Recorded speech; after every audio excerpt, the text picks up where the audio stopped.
Hello students, welcome back. Today we are doing the most important chapter of grammar, that is direct and indirect speech.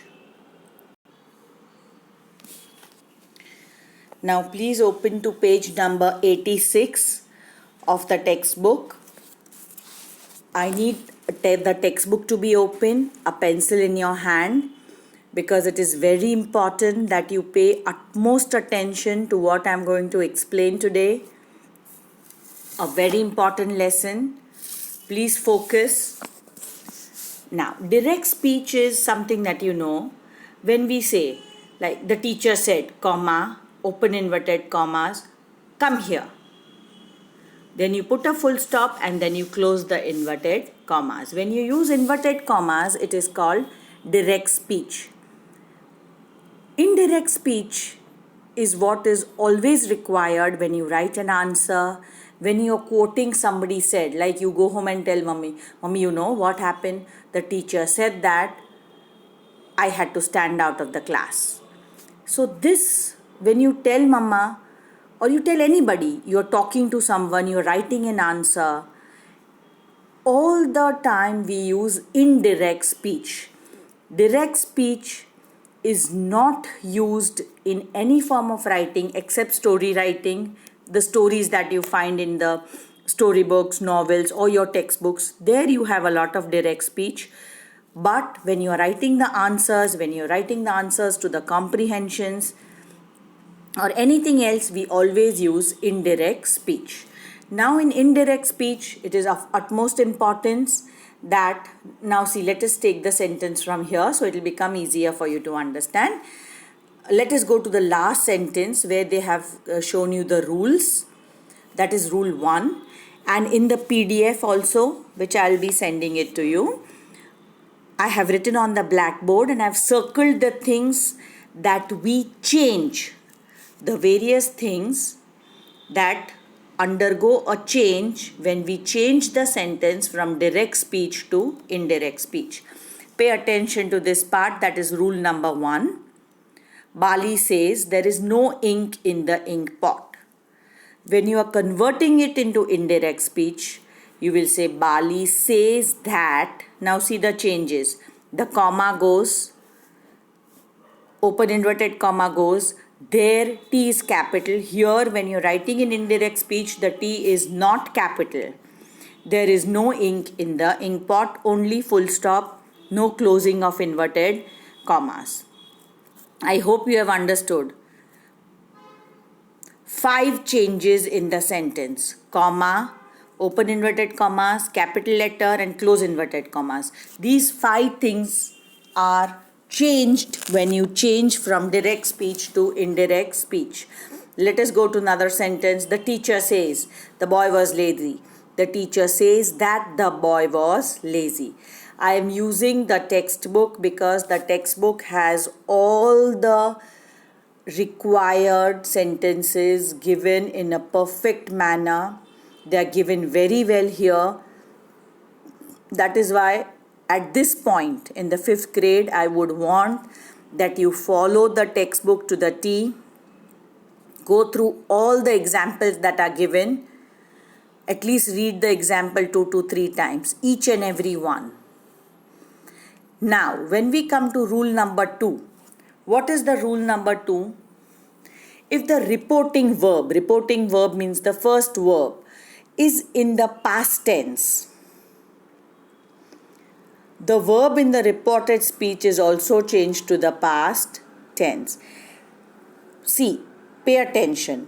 In the above rule 1, it was says. In rule 2, look at the examples. It is said. Sita said. Said is a past tense. So we changed the sentence into simple past tense. I hope you have understood. In the above, rule 1, the sentences have says or will say. So they are in the present or future tense.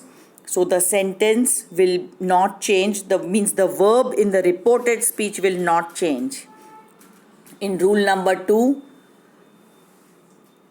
the word is in past tense. Anil said, Sita said.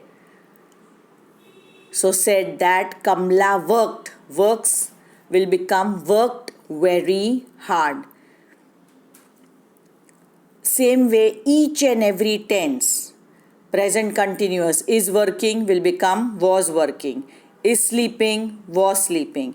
Present perfect will become past perfect. Has done, had done. May will become might. Can do will become could do. I hope you understand. All the tenses, simple past will become past perfect, past continuous will become past perfect continuous.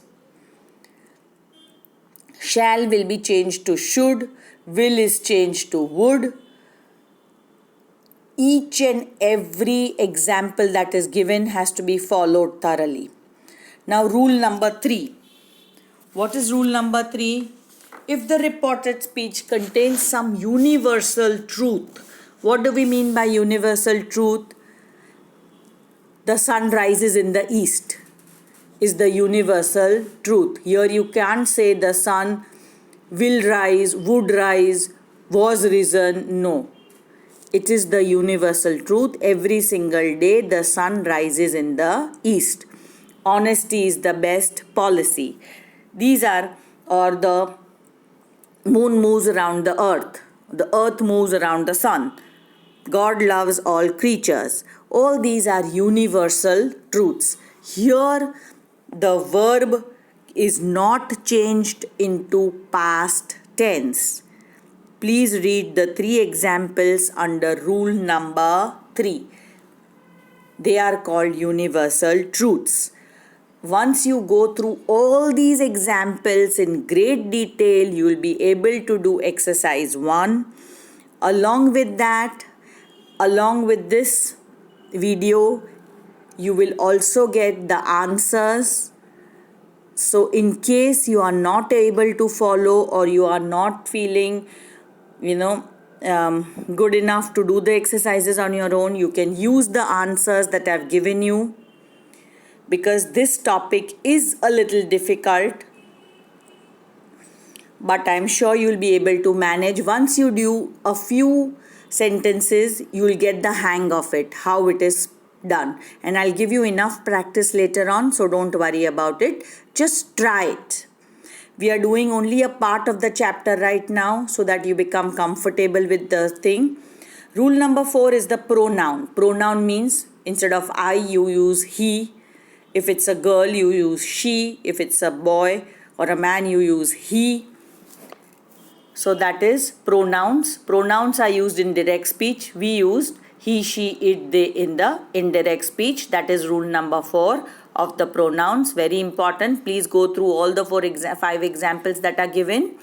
Rule number 5 is, again, if a second person is given in the direct speech, then in indirect speech, as a noun which comes as an intro. Let us go through this. Hari said to me. Now, me, you don't know whether that me is a him or a her. So here in the indirect speech, you will only use me. Instead of said to, you will say Hari told me that. Instead of you, it will become I was wrong. We are not using he or she.